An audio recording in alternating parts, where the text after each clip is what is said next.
À la recherche du temps perdu, Marcel Proust, du côté de chez Swann.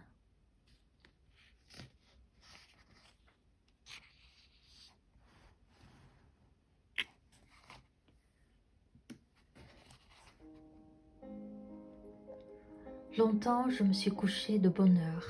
Parfois, à peine ma bougie éteinte, mes yeux se fermaient si vite que je n'avais pas le temps de me dire « je m'endors ».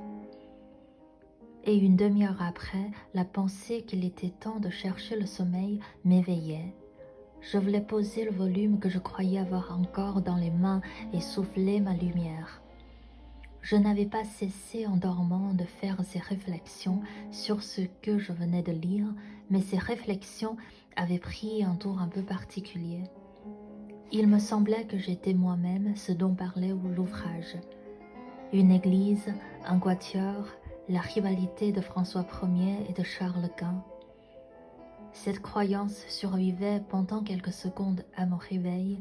Elle ne choquait pas ma raison, mais pesait comme des écailles sur mes yeux et les empêchait de se rendre compte que le bougeoir n'était plus allumé. Puis elle commençait à me devenir inintelligible, comme après la métempsycose, les pensées d'une existence antérieure. Le sujet du livre se détachait de moi, j'étais libre de m'y appliquer ou non.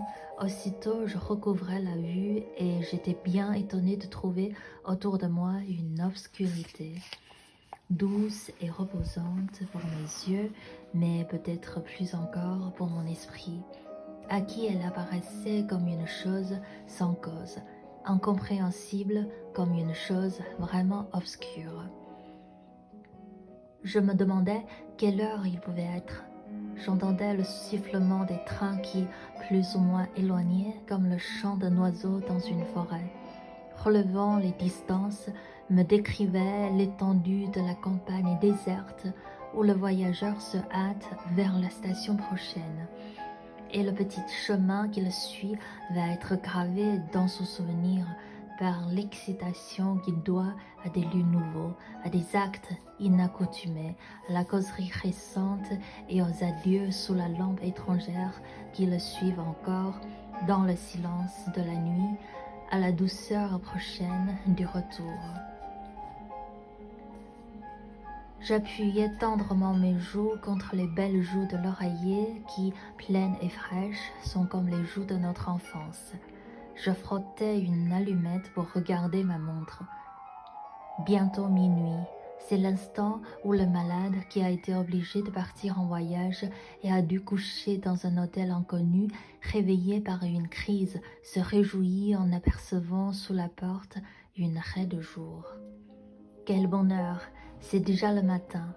Dans un moment, les domestiques seront levés, il pourra sonner, on viendra lui porter secours. L'espérance d'être soulagé lui donne du courage pour souffrir. Justement, il a cru entendre des pas. Les pas se rapprochent, puis s'éloignent, et la raie de jour qui était sous sa porte a disparu. C'est minuit, on vient d'éteindre le gaz, le dernier domestique est parti et il faudra rester toute la nuit à souffrir sans remède. Je me rendormais et parfois je n'avais plus que de courts réveils d'un instant, le temps d'entendre les craquements organiques des boiseries, d'ouvrir les yeux pour fixer le kaléidoscope de l'obscurité, de goûter, grâce à une lueur momentanée de conscience, le sommeil où étaient plongés les meubles, la chambre, le tout dont je n'étais qu'une petite partie et à l'insensibilité duquel je retournais vite m'unir. Ou bien en dormant, j'avais rejoint sans effort un âge à jamais révolu de ma vie primitive, retrouvé tel de mes terreurs enfantines, comme celle que mon grand-oncle me tira par mes boucles et qu'avait dissipé le jour, date pour moi d'une ère nouvelle où on les avait coupées. J'avais oublié cet événement pendant mon sommeil.